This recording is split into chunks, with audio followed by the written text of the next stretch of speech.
कल्पना करा, एकेकाळी लहानशा कोर्टवर अगदी साध्या रॅकेट्स हातात घेऊन या बहिणी खेळायच्या आणि पुढे त्यांनी अख्खं जग जिंकलं.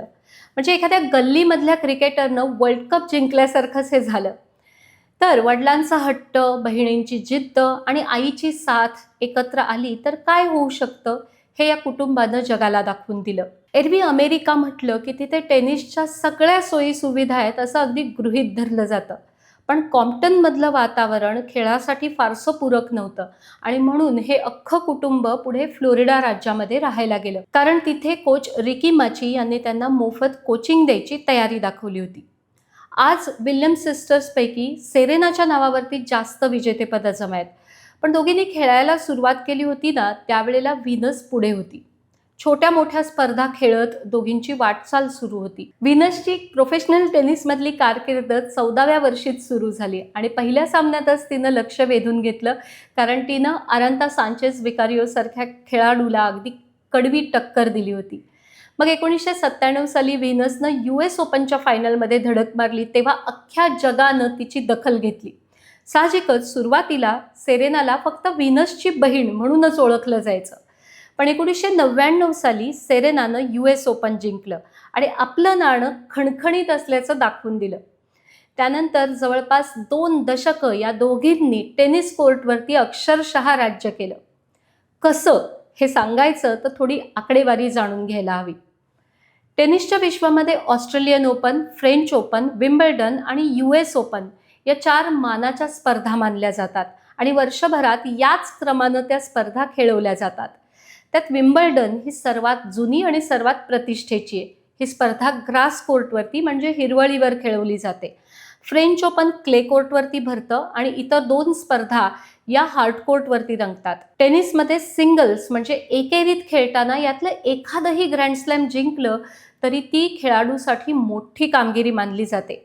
पण सेरेनाच्या नावावरती तब्बल 23 ग्रँड स्लॅम विजेतेपदं जमा आहेत सिंगल्समध्ये.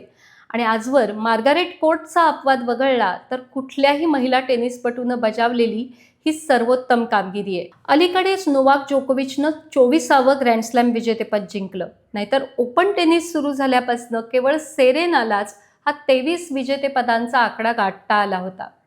सेरेनाच्या या 23 ग्रँड स्लॅम विजेतेपदांमध्ये 7 Wimbledon, 7 Australian open, 6 US open आणि 3 फ्रेंच ओपन विजेतेपदांचा समावेश आहे. आणि त्याशिवाय सेरेनानं 5 वेळा महिला टेनिसची वर्षअखेरची स्पर्धा म्हणजे WTA टूर फायनल्स सुद्धा जिंकली आहे. इतकंच नाही तर आपल्या कारकिर्दीमध्ये ती 319 आठवडे जागतिक रँकिंगमध्ये अव्वल स्थानी होती आणि अशी कामगिरी केवळ 3 टेनिस प्लेयर्सना जमलेली आहे. दुसरीकडे व्हीनसनं 5 विम्बल्डन आणि 2 US ओपन विजेतेपदं अशी 7 ग्रँड स्लॅम विजेतेपदं मिळवली आहेत. आणि ऑलिम्पिक म्हणजे सगळ्यात महत्त्वाची, खडतर आणि प्रतिष्ठेची मानली जाणारी क्रीडा स्पर्धा आहे. या स्पर्धेमध्ये मात्र व्हीनसनं 4 ऑलिम्पिक सुवर्णपदकं जिंकली. त्याशिवाय 1 रौप्य पदक सुद्धा जिंकलंय. सेरेनाच्या नावावरती ऑलिम्पिकमध्ये 4 सुवर्णपदक आहेत. विक्रमांची ही अशी मोठी लिस्ट आहे की जी फक्त वाचण्यामध्येच आपलं अख्खं पॉडकास्ट संपून जाईल.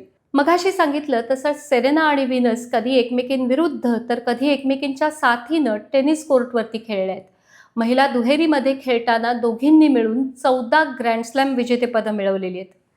आपल्याकडे क्रिकेटमध्ये सचिन, सेहवाग किंवा रोहित, विराट अशा जोड्यांविषयी बोलताना सांगितलं जातं, तसंच या दोघींच्या बाबतीत घडलंय.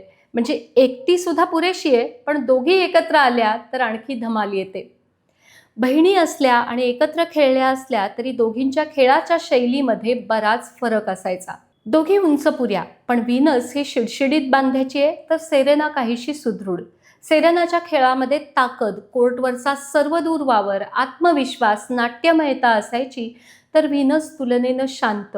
तिची सर्व्हिस तर प्रतिस्पर्ध्यासाठी डोकेदुखी ठरेल अशी. ग्रँड स्लॅम आणि ऑलिम्पिकमध्ये पंच म्हणून काम करणाऱ्या नितीन कन्नमवार यांनी मागे एकदा एका मुलाखतीत सांगितलं होतं की सेरेना विल्यम्सची सर्व्हिस आणि रिटर्न्स म्हणजे तिचे परतीचे फटके सुद्धा इतके वेगवान असतात की आपली पापणी लवते न लवते तोच त्यांनी फटकावलेला चेंडू एका बाजूनं दुसऱ्या बाजूला केव्हा निघून जातो हे अनेकदा कळतच नाही.